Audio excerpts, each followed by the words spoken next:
Kita mungkin pernah dengar cerita suatu hari Nabi lagi boncengan sama seorang anak kecil. Lagi naik motor, merek motornya tuh kuda. Jadi lagi naik motor berdua sama seorang anak kecil. Kalau nggak salah anak kecil itu masih SD lah usianya.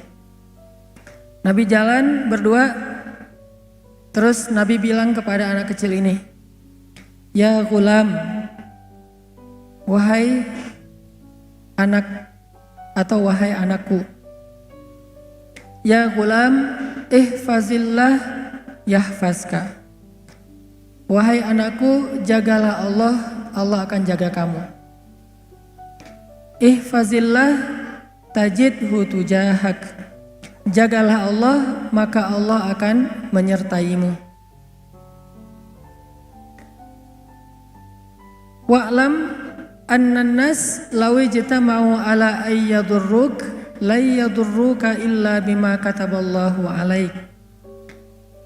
Ketahuilah, manusia itu kalau berkumpul pengen nyusahin kamu, mereka nggak bisa nyusahin kamu kecuali dengan seizin Allah atas kamu. Dan kalau semua manusia berkumpul pengen menolong kamu, mereka nggak akan bisa nolongin kamu kecuali dengan seizin Allah bagimu. Rufi'atil aqlam wa juffatis suhuf. Pena telah diangkat dan kertas telah mengering. Ini adalah nasihat obrolan yang disampaikan Nabi ketika lagi boncengan sama seorang anak kecil. Yang kelak anak kecil itu akan jadi salah satu di antara ulama paling fenomenal dalam sejarah Islam. Siapa nama anak kecil ini?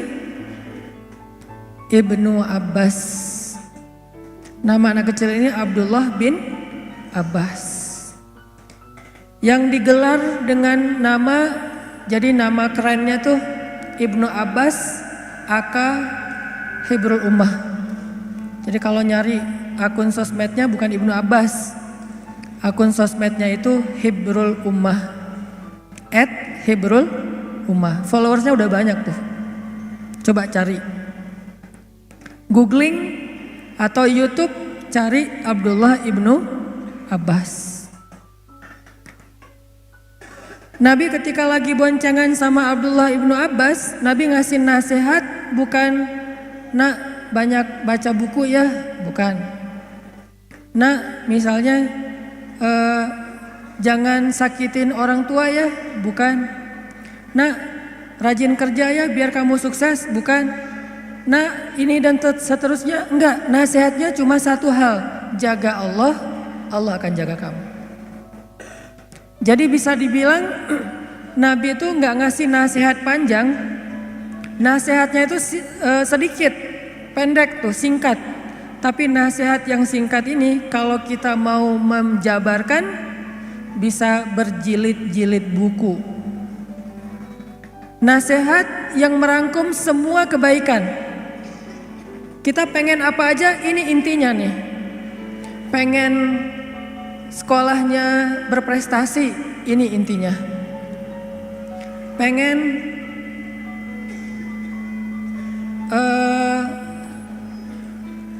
bisnisnya lancar, ini intinya.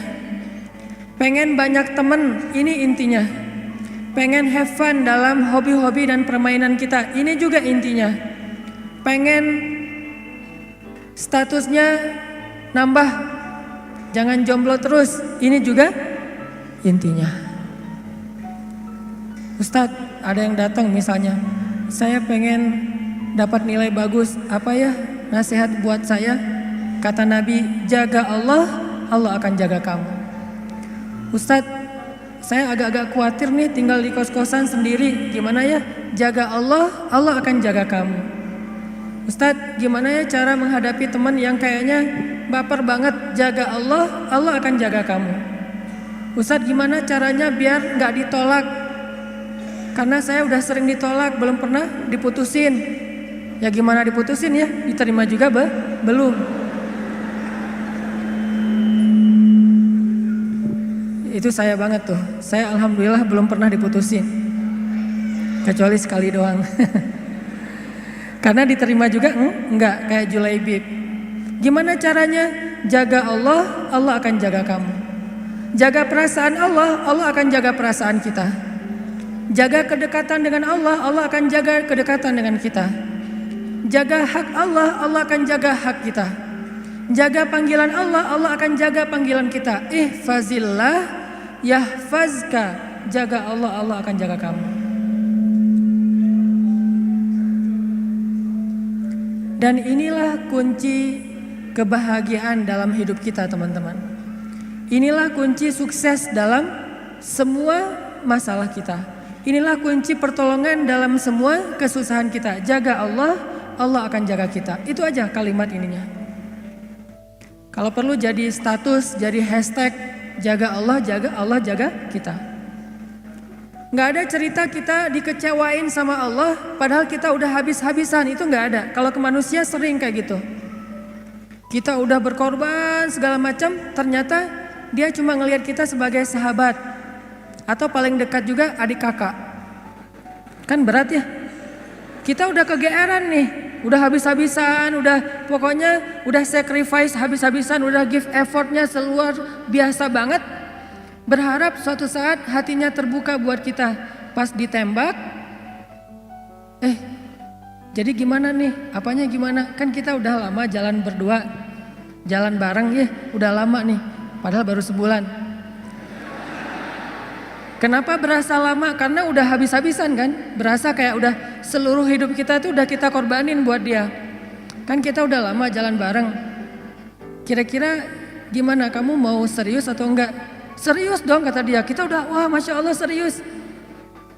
Maksudnya mau nikah, kita jadi adik kakak aja ya. Seriusnya ternyata serius jadi adik kakak, jadi sobatan doang. Coba, kecewa gak sih sama orang kayak gitu? Langsung unfollow, langsung di block ya. Langsung left group kalau dalam satu grup. Itu ke manusia bisa banget tuh kayak gitu. Kita udah bantu dia, kita udah nolongin dia, kita udah temenin dia.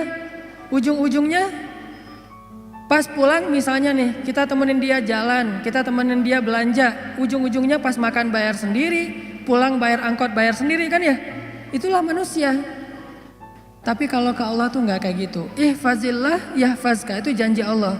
Maksudnya kamu kalau baik-baikan sama Allah, sama aku nih kata Allah, aku pasti lebih baik lagi sama kamu. Gak mungkin sebaliknya. Gak ada cerita Allah ngecewain hambanya tuh gak ada. Rugi saya udah sholat, ternyata hasilnya gini doang. Rugi saya udah jujur, ternyata gini doang. Rugi saya udah jadi berusaha dekat sama Allah, berdoa sama Allah dan seterusnya. Rugi udah tahajud, gak ada. Satu-satunya berbuat baik yang gak mungkin dibalas dengan keburukan, cuman berbuat baik dalam hal mendekat kepada Allah Subhanahu wa Ta'ala. Kalau berbuat baik kepada manusia dibalas yang buruk, itu mungkin banget. Bukan karena dia jahat, tapi karena dia manusia. Dia punya banyak kekurangan dan keterbatasan. Sedangkan ke Allah gak bakalan. Yang ada, kita berbuat baik kepada Allah sekali, Allah berbuat baik kepada kita 10 kali. Itu paling minimal, gak pernah kurang dari 10 kali. Kita jalan mendekat ke Allah, misalnya sejengkal, Allah mendekat kepada kita berapa? Sehasta. Kita mendekat kepada Allah sehasta, Allah mendekat kepada kita sedepa. Kita jalan kepada Allah dengan cara mendekat ke Allah dengan cara berjalan, Allah mendekat kepada kita dalam keadaan berlari. Itu yang terjadi. Ibaratnya kita telepon Allah sekali, Allah telepon kita 10 kali. Gak ada cerita kita ngejapri Allah terus diantepin contreng 2 tapi masih abu, gak kebaca. Itu gak ada. Sebel gak sih? Gregetan gak sih kalau kita ngejapri teman kita? Teman dalam tanda petik ya, teman spesial. Kita ngejapri dia nih, Padahal dia udah last scene-nya tuh berkali-kali tuh. Bahkan bukan cuma last scene, dia lagi online, kita pantengin gitu. Oh lagi online, mudah-mudahan kebaca nih WA saya. Online-nya lama, berarti dia lagi chat sama yang lain. Pas udah online lama, tiba-tiba last scene, berarti dia udah offline lagi, tapi WA kita belum kebaca. Itu biasa banget tuh ke orang kayak gitu. Kita posting sesuatu, terus kita tag ke dia, kita mention ke dia, kita periksa likersnya satu-satu ya, karena likersnya nggak banyak sih. Kita periksa nih, oh ada 10 like, ternyata dia nggak ada di situ. Berat banget kan? Begitu dia posting, kita jadi first liker.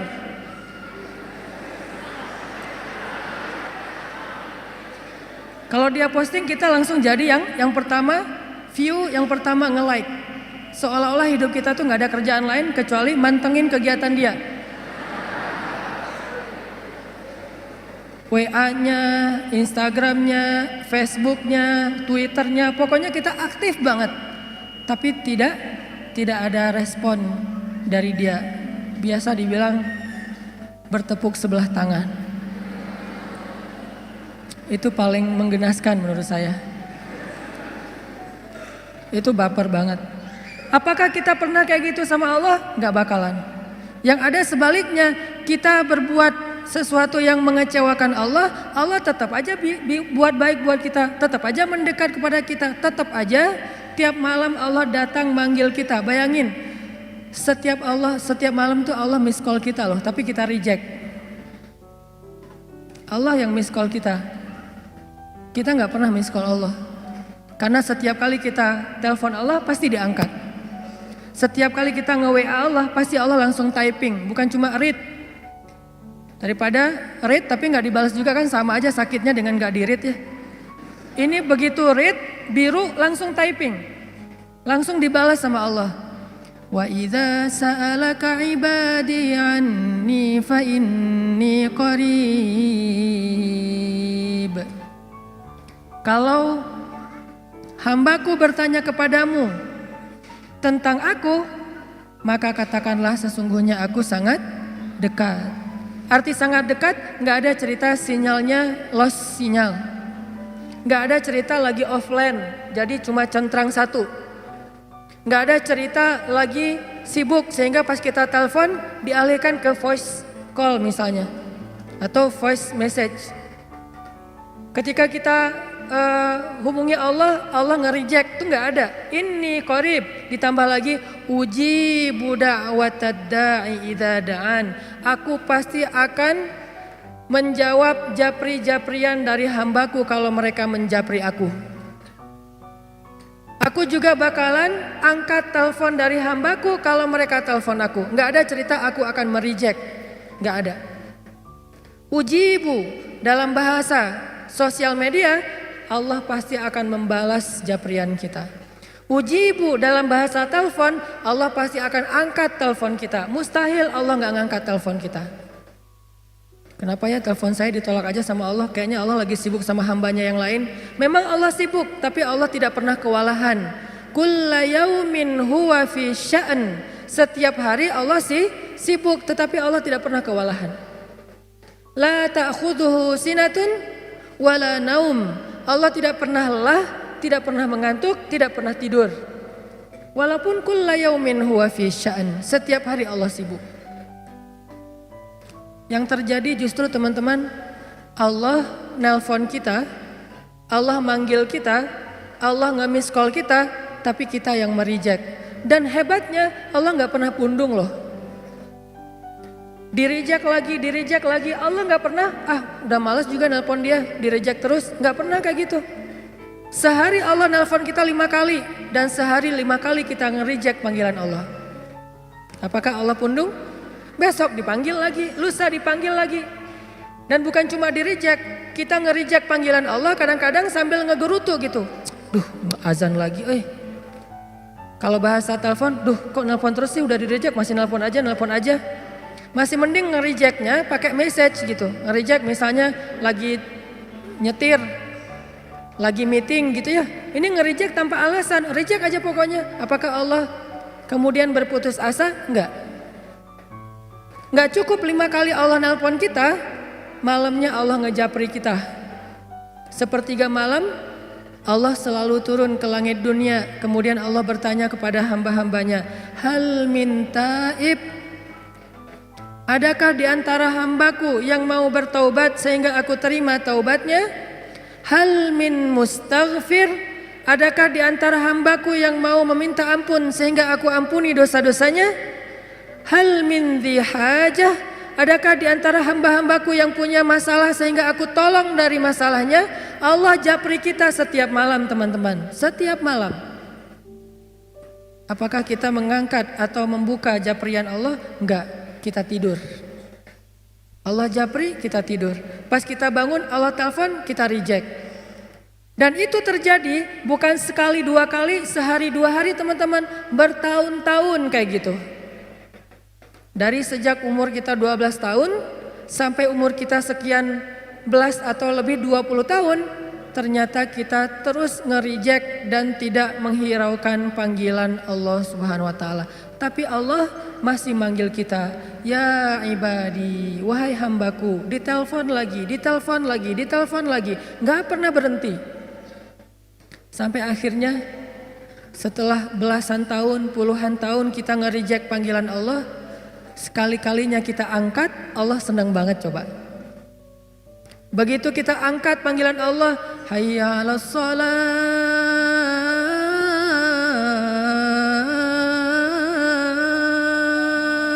kita berwudu nih, kita datang ke masjid. Begitu kita datang ke masjid, seolah-olah Allah menyambut kita di pintu masjid. Saking sayangnya Allah kepada kedatangan kita, saking senangnya Allah kita angkat teleponnya, sampai Allah cerita-cerita kepada yang lain. Kalau bahasa kita, telepon gua diangkat loh, gitu coba. Padahal kan Allah gak butuh kita kan ya. Kalau kita butuh kepada seseorang terus kita kayak gitu, wajar. Telepon gua diangkat loh sama dia. WA gua dibaca loh. Dia lagi typing loh. Dia lagi ngebales. Kenapa kita cerita ke teman kita? Karena kita merasa butuh kepada orang itu keren, orang itu luar biasa, dan kita merasa bangga kalau dibalas japriannya oleh orang tersebut. Tapi Allah gak butuh kita teman-teman, sama sekali gak butuh.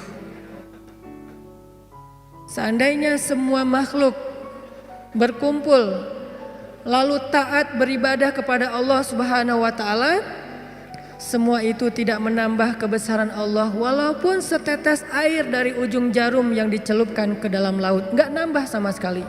Karena Allah tidak akan bertambah kehebatannya gara-gara ketaatan kita, enggak bertambah. Artinya ketaatan kita tuh enggak ngaruh, kayak kita naruh garam di dalam laut, enggak makin asin. Kita naruh gula di dalam laut, gak berubah menjadi manis, gak ngaruh sama sekali. Jadi Allah gak butuh kita. Atau sebaliknya, semua manusia dan jin berkumpul, terus serentak bikin dosa di hadapan Allah, itu juga tidak akan mengurangi kebesaran Allah walaupun sebesar setetes air dari ujung jarum yang dicelupkan ke dalam laut. Gak ngurangin sama sekali. Allah itu ghaniyun 'anil alamin, gak butuh kepada hambanya, gak butuh sama sekali. Tapi kenapa ekspresi Allah itu kayak orang butuh banget? Disitulah rahmatnya Allah Subhanahu wa taala. Saking Allah penyayang sama kita, ekspresi Allah seolah-olah kayak orang butuh, coba. Saking sayangnya. Mana ekspresi Allah? Itu hadis-hadis tentang gimana Allah rindu kepada orang yang bertaubat, Allah cinta kepada orang yang minta ampun, Allah menyambut kedatangan orang yang kembali seperti keluarga yang menyambut keluarganya yang datang dari perjalanan yang sangat jauh. Sampai Nabi menggambarkan gembira atau ekspresi Allah itu excited banget kalau hambanya bertaubat. Nabi menganalogikan gimana teman-teman? Kayak seorang laki-laki yang lagi musafir nih. Dia naik onta di tengah padang pasir. Di ontanya itu dia taruh bekal, ada makanan, ada air, ada segala macam, ada baju hangat. Naik onta nih, jalan ke tengah padang pasir. Di tengah padang pasir lagi istirahat, gak sengaja ketiduran, ontanya hilang. Pergi aja tuh onta. Begitu dia sadar, dia udah nggak memiliki kendaraan lagi. Ontanya udah pergi, terus bekal-bekalnya dibawa sama onta. Tinggallah dia sebatang kara di tengah padang pasir, nggak tahu harus kemana. Dia lari-lari kayak Siti Hajar, mondar-mandir nyari, ontanya nggak nemu. Sampai akhirnya dia kelelahan. Ketika dia udah kelelahan, seharian mengejar-ngejar onta dan udah dehidrasi, kehabisan cairan, akhirnya dia pun tertidur antara tidur atau pingsan gitu karena saking lelahnya dan dehidrasi. Begitu dia sadar, dia melihat ontanya ada di sebelahnya tiba-tiba. Dan ketika dia ngelihat ontanya ada di sebelahnya dengan bekalnya yang masih utuh, akhirnya saking bahagianya orang tersebut, dia pun berteriak mengatakan, Allah, anta abdi wa ana rabbuk. Ya Allah, engkaulah hambaku dan aku Tuhanmu. Saking senangnya orang ini sampai dia ngomongnya kebalik. Ya Allah, engkaulah hambaku dan akulah Tuhanmu. Pengennya ya Allah, engkaulah Tuhanku, akulah hambamu. Tapi jadi kebalik. Saking senangnya, kata Nabi, sesungguhnya Allah lebih senang lagi daripada orang itu terhadap hamba-hambanya yang datang kembali kepada Allah Subhanahu wa ta'ala setelah sekian lama pergi menjauh dari Allah.